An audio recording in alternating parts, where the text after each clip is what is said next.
Hello, नमस्ते प्यारे विद्यार्थियों और प्यारे दोस्तों, कैसे हैं आप सब? उम्मीद करता हूँ बढ़िया होंगे, फर्स्ट क्लास होंगे, शानदार होंगे। तो यहाँ पर आपके नए सेमेस्टर के अकॉर्डिंग नया सिलेबस जो है वो यहाँ तो हाथ बता देता हूँ, क्योंकि अगर मैं देरी करूँगा तो फिर आप और देर करेंगे और आपको पता है कि जब रिजल्ट आने की प्लानिंग इस बार जल्दी है, तो एग्ज़ाम फॉर्म भी जल्दी होंगे, इवन मीन्स एग्ज़ाम भी थोड़े जल्दी हो सकते हैं। तो गियर टॉप पे लिए रखना ही है ताकि अपना सिलेबस भी कंप्लीट हो जाए। तो अगर आप रेडी होंगे तो क्लास से भी हमारी ओर से फटाफट से आएगी। तो फिलहाल हम बात करते हैं यहाँ पर पॉलिटिकल साइंस का 2026 का सिलेबस बता देता हूँ, दोनों का, second semester and fourth semester वाला का। देखिए, सबसे पहले बात करते हैं पैटर्न, ठीक है ना? पैटर्न तो आपको पता ही है, पैटर्न तो अभी आपने एग्जाम दिया होगा। अगर हम एग्जाम पैटर्न की बात कर रहे हैं तो आपको पता होगा, क्योंकि पेपर दो खंडों में आता है, ए और बी में आता है। ए में तो आपको पता है 10 क्वेश्चंस 2 मार्क्स के, यानी इक्वल टू 20 मार्क्स। इसके अंदर आपको 5 बड़े क्वेश्चंस करने, 12-12 नंबर के, तो 60 नंबर ये होते हैं। तो इस तरह से 80 मार्क्स का ये पेपर होगा। क्लियर?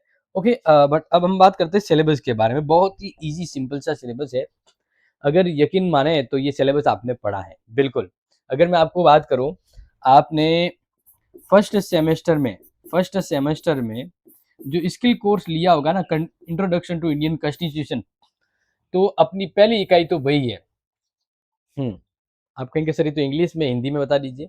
हाँ, हिंदी में बता रहा हूँ। इंग्लिश वालों के लिए एक बार स्क्रीनशॉट ले लीजिए। हाँ, स्क्रीनशॉट ले लीजिए। ले लिया?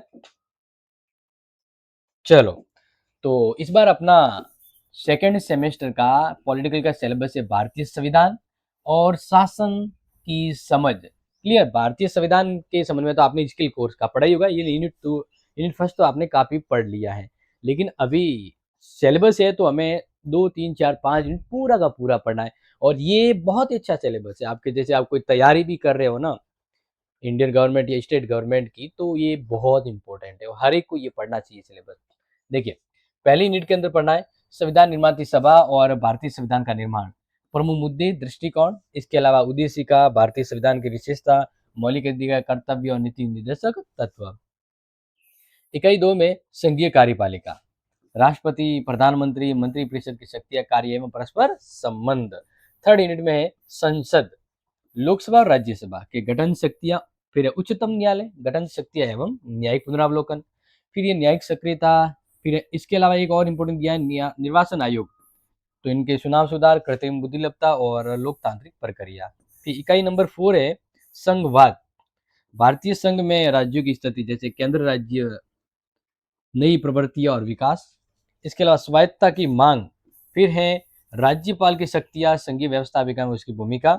एंड नंबर यूनिट 5 है भारतीय संसदीय व्यवस्था, जिसमें बहुदलीय सिस्टम है, क्षेत्रीय दल और गठबंधन सरकार है, राजनीति का अपराधीकरण है और राजनीति में जातिवाद, निर्धनता, उन्मूलन उन्मूलन। तो इस प्रकार से प्यारे विद्यार्थियों, सेकंड सेमेस्टर का सिलेबस वैसे देखा जाए तो बहुत बड़ा भी है, बहुत बड़ा है, क्योंकि पूरे भारत की प्रशासन को समझना है हमें, तो ये सिलेबस बहुत बड़ा होता है, अच्छा भी है। हाँ, क्योंकि यूज़फुल भी है।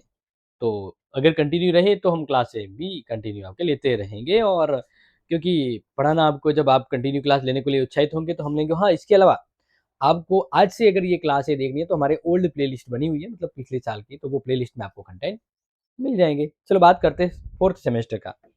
तो देखिए, फोर्थ सेमेस्टर का सिलेबस बहुत ही शॉर्ट एंड सिंपल है, बहुत ही बस, लेकिन है बहुत बड़ा, क्योंकि एक विद्वान का नाम दिया है, अब उस विद्वान को पूरा पढ़ना है क्या नहीं?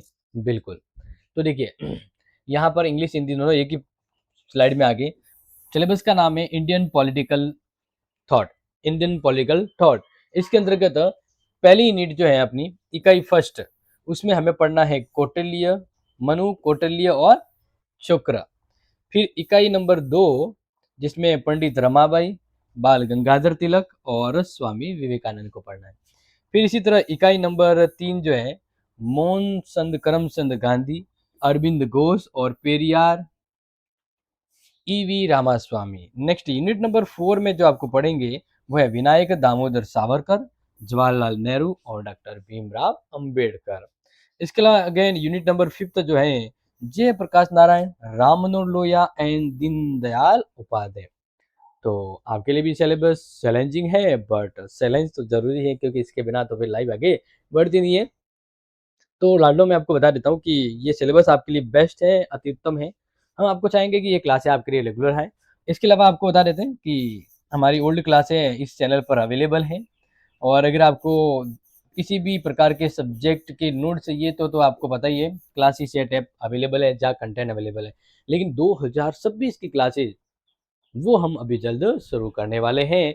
तो अपने दोस्तों को शेयर कर लीजिएगा क्योंकि डिमांड ज़्यादा आएगी तो हम क्लासें जल्दी शुरू करेंगे। बाकी कैसे हैं आप सब बढ़िया होंगे? तो इंतज़ार भी जल्द आने वाला है मतलब रिज़ल्ट जल्द आने वाला है। तो इंतज़ार की घड़ियाँ भी जल्द समाप्त होने वाली है। तो जुड़े रहिएगा और दोस्तों को शेयर कर लीजिएगा। मिलते हैं अगली इम्पोर्टेंट क्लास में। जय हिंद, जय भारत।